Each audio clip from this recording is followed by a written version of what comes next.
We're talking about alcohol here today. So, you know what? We're actually going to read a little bit of this caption so that we get some context here and some more info. It says the U.S. Surgeon General Vivek Murthy has recently issued an advisory highlighting alcohol as the third leading preventable cause of cancer in the United States, following tobacco and obesity. Wow. Wow. What a very good thing to probably have been publicized out here to a lot of people. And I can only assume that liquor companies and all these companies that promote alcohol don't actually want any of this news to get out. Before I give you guys my own take when it comes to alcohol here, which may or may not surprise you, we're going to check out a few of these comments. This commenter, top comment, says, watch the alcoholics hop in here and deflect. Of course. Of course. Of course. It's tough, man. It's tough. It's tough, you know, and you don't even have to be, because he's being a little bit facetious there. You don't have to be an alcoholic to even defend drinking alcohol. Even people who drink alcohol moderately will probably defend it. But let's read a few more comments here. This commenter says, so can it prevent cancer or can it cause it? So there, the questions have already started rising up. Another person who says, sugar, period. Everyone put the sugar down. 2025. Another person who says, 5 months sober. Congratulations to you. Another person who says, 3 days sober. Another person who says, I'll drink to that. Here's another comment that added 4 weeks of no drinking. And I actually feel like I don't want to drink anymore. I'm going to chime in on that because that's very true. That's what happens. You know, alcohol is one of those things where you can't say that you're trying to cut back or that you're abstaining from alcohol or that you're aiming to live life sober, even if it's just temporal. But it's just one of those things that you can't say that without people assuming that you have a problem, that you might somehow be an alcoholic. And I think that's because of the way it's looked at, painted through media. And alcohol is such a social lubricant in our society that when you don't drink, that's when you really realize how many people actually do drink. I think I'm going on, I lost count, man. I think I'm going on 3 years now since I decided to just stop drinking altogether. My motivation was my health and my productivity, but mainly my productivity. And I'm not somebody who sits here and downs and shits on alcohol. I love a beer. I loved an IPA. I have a bar right at my place right now. Lots of alcohol. Haven't touched it in the whole entire time it's actually been here. But guests and such will come over and they'll partake and drink. But you know, I would advise this because I'll kind of give you guys a review right now of my experience since I quit alcohol for the past 3 years. The first thing you notice is just how much more you get done and how much more life you experience. But specifically, if you're trying to accomplish something in your life right now and it requires your attention, you don't understand how much further you'd be ahead, especially if you're trying to be competitive over the other person who's still recovering from the hangover over the weekend. Maybe you're just in competition with yourself and want to be better with yourself. Quitting alcohol is an easy way to get ahead. Because so many people, especially if you've been drinking and you still drink, so many people drink. So many. Because what happens is when you drink consistently, then you want to be around other people who are drinking. I was that guy. I didn't want to be around somebody who's sober at a party where everybody's having a good time and Um, you got some guy there who's high off life. Like, what are you doing, man? Have a beer. Stop being weird. I was that person. I never pressured anyone into doing drugs or anything like that. But I understand. And by just the cultural way that people drink, they end up accumulating all these friends who also drink. And once you stop drinking, you realize that, oh, I only liked that person because when I saw him and we were both on that level, you don't have to be super turned. But, we were nice. So I was nice with them. They were nice to me. But when I'm sober and they aren't really there, they're kind of annoying. Well, that just means you really didn't like them, bro. And you were just pretending. I don't care what it means. I no longer want to kick it with that person because I realized that it was only the alcohol that encouraged that. So you experience benefits when it comes to productivity. And I think that's just the easiest way you can get ahead. Of course, the benefit of health.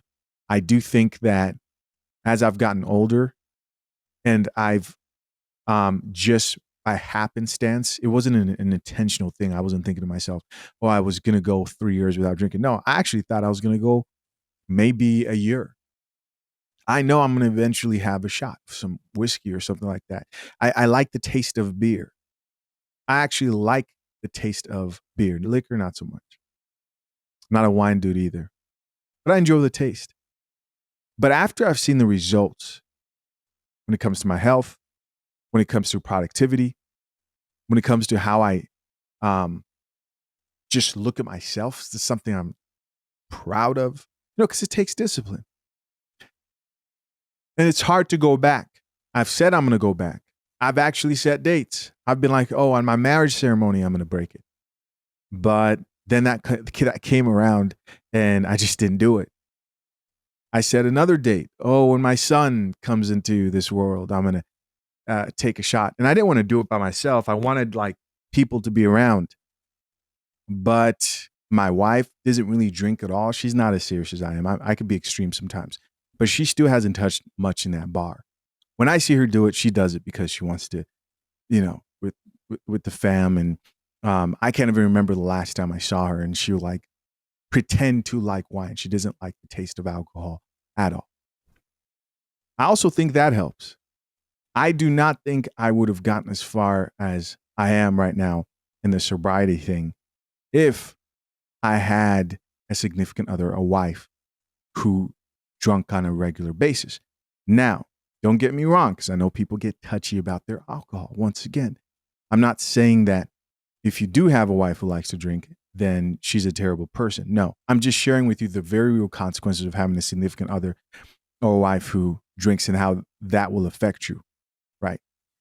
So if you're going to start and if you have goals, especially if you're younger and the people you're around do this all the time, quitting and focusing on what you need to get done, whether that's making more money, that's getting ahead, that's getting through school, you learning a new skill. Quitting alcohol is one of the greatest investments, secret weapons you can use to get ahead. Now, I can understand why you may not want to do that, but if you are thinking about it and you would see the value and return on that as worth it, I want to encourage you to do it. Because once you do it, you'll be able to crush so many of your goals. And don't even talk about competition, man. All right. The only thing I will suggest you never give up, no matter the situation, is coffee. Just drink in moderation, y'all. That's it. That's all. Most people who push the moderation thing when it comes to drinking don't drink in moderation. They're telling themselves a drink every day is moderation. I don't think a drink every day, like you drink every day, is moderation. If you go to and people argue that, what's wrong with that? If you go to the gym every day, right? You know those forums where they say, Do you exercise moderately, sometimes, never? If you exercised every day, then that wouldn't be moderate. That would be like very often. You drink very often if you drink every day. Somebody else here says drinks to enjoy, not to get drunk. Big pharma is capitalizing on depression. Here's somebody else who says if they give us the list of things that were safe, it will be much shorter. Another comment here says 200 days sober as of today. That's 6 months and 17 days. I feel great. Congratulations. You know, I tell you what really makes you sound like you were some type of an alcoholic is telling people the exact amount of and if you were for real, you know, that's great. Congratulations. But telling people the exact amount of days, then they definitely like, oh, you had a problem. Somebody else here says 7 years without alcohol and ain't going back. Yeah. Here's another person who says, is it just me or does anyone hate when they can tell us what causes cancer, but not what can cure cancer? 90 days sober. Yeah, man. Let's see if we have some think pieces here about this particular topic. Because this actual topic was pretty popular. And I saw it everywhere for a little bit. We'll see what people are saying here. Apparently, alcohol is the third leading cause of cancer, which is phenomenal news as we head into 2025, which has been an absolute shit show. Studies show that consuming alcohol raises the risk of 7 different types of cancer, including breast, throat, and liver. Now, as people drink more and alcohol consumption goes up, so does that risk. Now, the Surgeon General is suggesting that we put a label on alcohol that warns of the risk of developing cancer. This would be the first update to a label since 1989, when the one for pregnant women was first added to it. However, they're facing extreme pushback from the beverage industry, the lobbyists there, because they know that will then hurt the sales of alcohol. And a fun fact for you guys is that the beverage industry spends about $30 million a year just to lobby Congress. The other thing that you guys need to know is that according to research, alcohol is to blame for over 1 million preventable cancer diagnoses over the last decade. That's crazy. That's crazy. I really think that if you have someone who you care about and want them to be healthy, this is something to send them. If they're actually fighting to push down information because they don't want that to affect sales, that tells you all you need to know right there. So here's my question for you. Does knowing this information change the way that you're going to consume alcohol? Are you going to stay the same, consume less, consume more? Let me know in the comments. As always, of course, make sure to hit that follow button. Spread the word around this because this is very important information, and drop your thoughts about all this in the comments. All right. So let's see what people have to say. I'm actually kind of curious here. Top comment here says, doesn't everything raise the risk for cancer these days? I mean, if you're going to have this perspective on, and I understand where this person is coming from, right? They are probably, maybe they are like, have health OCD or health anxiety. But if you're going to have that approach with life in general, then you're not going to do much to better your life. Somebody else here says, hit 2 years sober on 12/05. Somebody else here added, my dad passed from liver cancer and had not drank in 40 years. I mean, of course, it's not going to be the cause of every single situation, for sure. I do want to give a disclaimer because a lot of people can get in their head with this type of stuff. A little bit of change is change, nevertheless.